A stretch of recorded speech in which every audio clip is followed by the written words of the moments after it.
Nos fydda, croeso i Pwllgeri yn y Sir Benfro. Good evening, welcome to Pwllgeri in Pembrokeshire. Mae'n pert iawn, very beautiful this evening.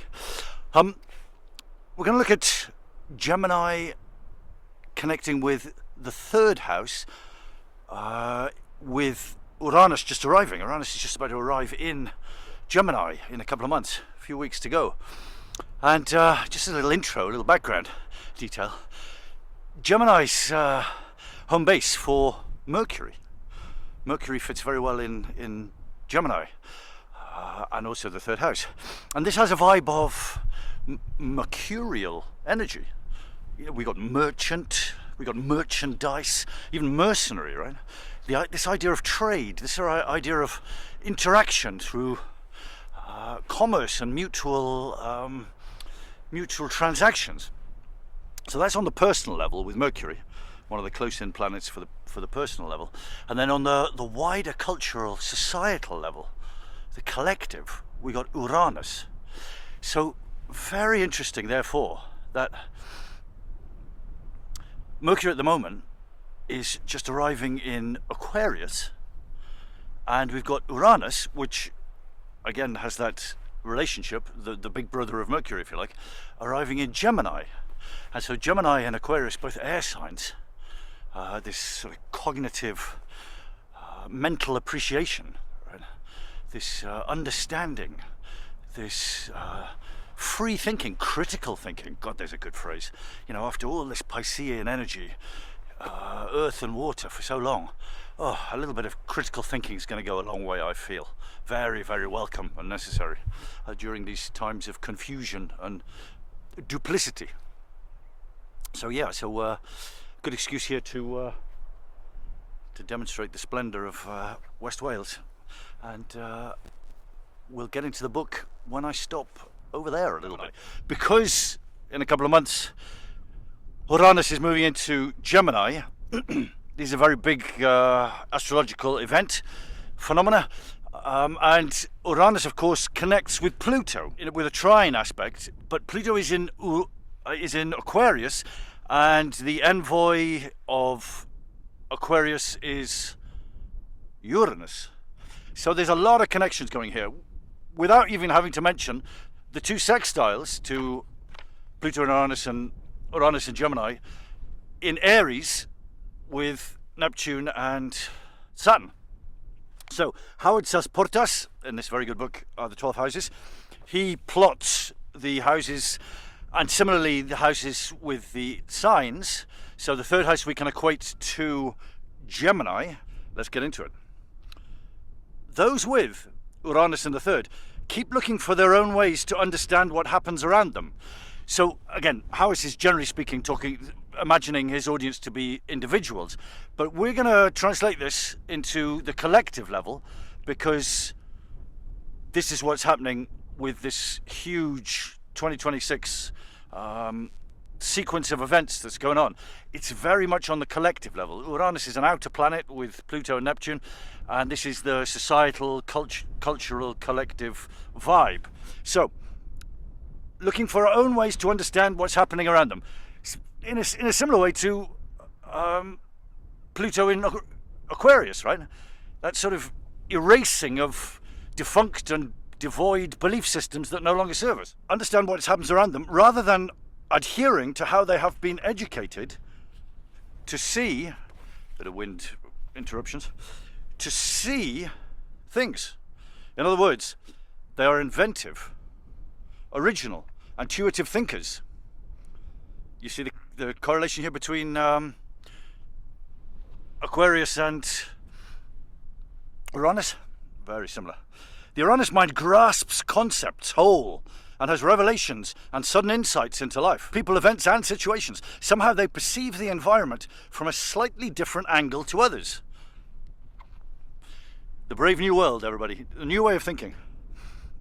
Very often they exhibit a kind of detached clarity, air signs, mental, cognitive deduction, which enables them to solve problems quickly, while others are grappling with solutions and establishing research projects to comprehend an issue more fully.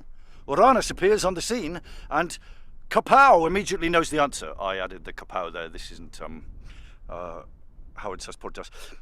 It's obvious. You ought to try it this way. A more rational and logical mind will be baffled by the Uranian ability to pull answers out of the air, out of the ether. Sometimes their ideas are slightly ahead of their time. Breakthroughs pioneering the snowplow through the fresh virgin snow. Others simply will not be able to fathom them immediately. But days, months, or years later, they begin to understand what Uranus had computed instantly and naturally, ahead of their time. It won't come as a surprise to learn that Albert Einstein was born with Uranus in the third, ruling Aquarius, on the 9th, the house associated with the laws and principles which govern existence. The 9th being very similar to Sagittarius. It's got that vibe. People with Uranus in the third may be restless and highly strung. They're wired, right? Electrical shocks. They need to move around, explore and experience a wide variety of life's facets. Their mind may change course so quickly that others are left totally confused about what is happening. They are mental gymnasts. It appears that they are changing the subject or talking in non sequiturs. That's Latin. We'll have to check that one out. When actually they have made a quick connection between one topic and another. It's like that speed of electricity, right? You turn on a light switch and instantly the light goes on, even though there might be, a few meters in between. Connection between one topic and another, which a slower thinking mind may fail to perceive. Uranus thinking is often non-linear or lateral. And so when we think about time, right, often it's considered to be in a spiral, non-linear. And you think about the spectrum of colour, right? It's often a circular hue, very similar to the astrological zodiacal cycle, right? Uranus in the third, so we get to the centre of this, the wheel of astrology, and it's a blend. Uranus in the third can describe a disruptive early environment, possibly one in which signifies changes in residence produced upheaval for the person. Even at an early age, they may have felt separate or different from others in the immediate environment. There's a I don't fit in here vibe with Uranus and Aquarius, but also with this third house Gemini vibe. They don't fit in. The relationships with siblings may be unusual, as in the case of blended families, where there are stepsisters or brothers from previous marriages of one or both the parents.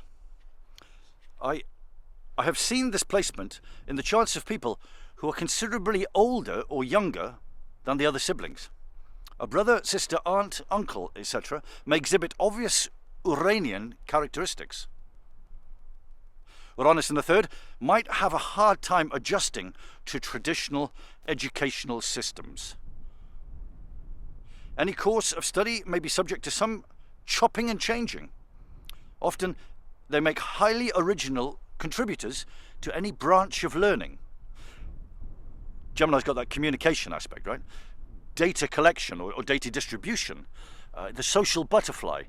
These days of the internet, with AI bringing in from all angles of the world all this information. It's very Gemini with Uranus, right? High new technology and instant communication and data distribution and collection. Computing is so Uranian and Gemini. What was I? Hard time adjusting education, shopping and changing. Often they make highly original contributions to any branch of learning. And I've seen this placement in the charts of individuals who stand out in the fields of education and communication, as I was saying. The third house rules short journeys.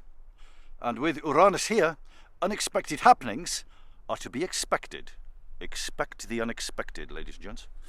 My favourite example of someone who travels from A to B in the most unusual ways is the daredevil, Evel Knievel. This is back to the 70s. with Uranus in the third, ruling Aquarius on the ascendant. This was a guy who tried to jump the Grand Canyon. I think he might have failed. I was very young at this point. On a motorbike, he put a ramp up. He was, a daredevil, right? He was a stuntman, celebrity stuntman back in the 70s, and he had Uranus in the third. So, ladies and gentlemen, that brings it to an end. But this is an important vibe on the collective level, right? Education,